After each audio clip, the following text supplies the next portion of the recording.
मी काय म्हणतोय, आईंना आता जरा आराम करू दे.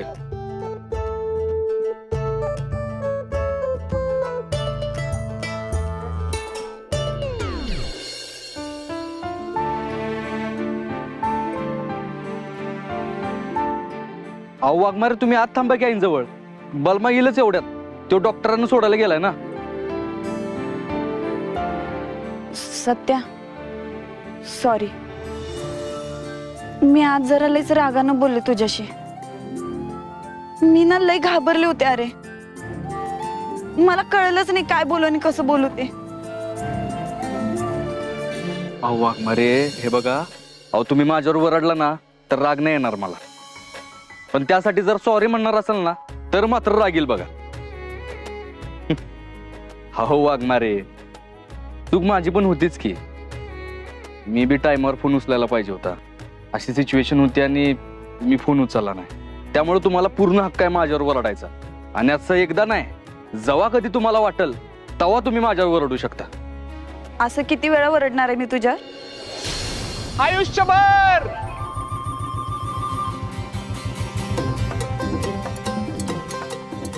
का आयुष्यभर कशाला वरडीन मी? अहो वाघमारे मॅडम, तुम्ही बिंदास आयुष्यभर ओरडू शकता त्याच्यावर, तरी तुम्हाला तर उलट काय बोलणार नाही. गप गुमान ऐकून घेईल तुमचं. म्हणजे माझं कशाला ऐकून घेईल? अहो वाघमारे मॅडम, तुम्ही याच्या आयुष्यात आल्यापासून लय पेशन्स वाढलेत त्याचे. तुम्ही 2 दिवस नव्हता तर एवढा बेचैन. ए सत्या, अरे तोंड कशाला दाखतोयस त्याचं? अहो काय नाही, हे जी काही तर फालतू बडबड सुरू असते.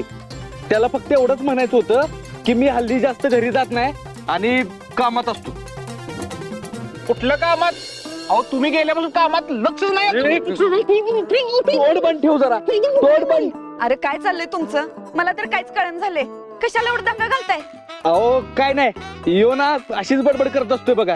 ह्याच्या म्हणण्यात काही बी पॉईंट नाही. यो मी घरी जात नाही ना म्हणून फक्त कंप्लेंट करायला येऊ तुमच्याकडे. नाही नाही नाही नाही नाही, माझी तक्रार लय वेगळी आहे. आज तर ह्यानं कहरच केला. मी याला सकाळी उठवायला गेलो बरं का, तर तुम्ही समजून माझ्या अंगावर. चल तू, चल चल चल,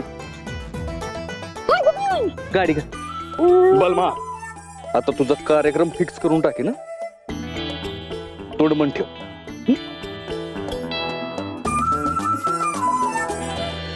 चला वाघमारे, येतो. काळजी घ्या यांची आणि स्वतःची बी. हा.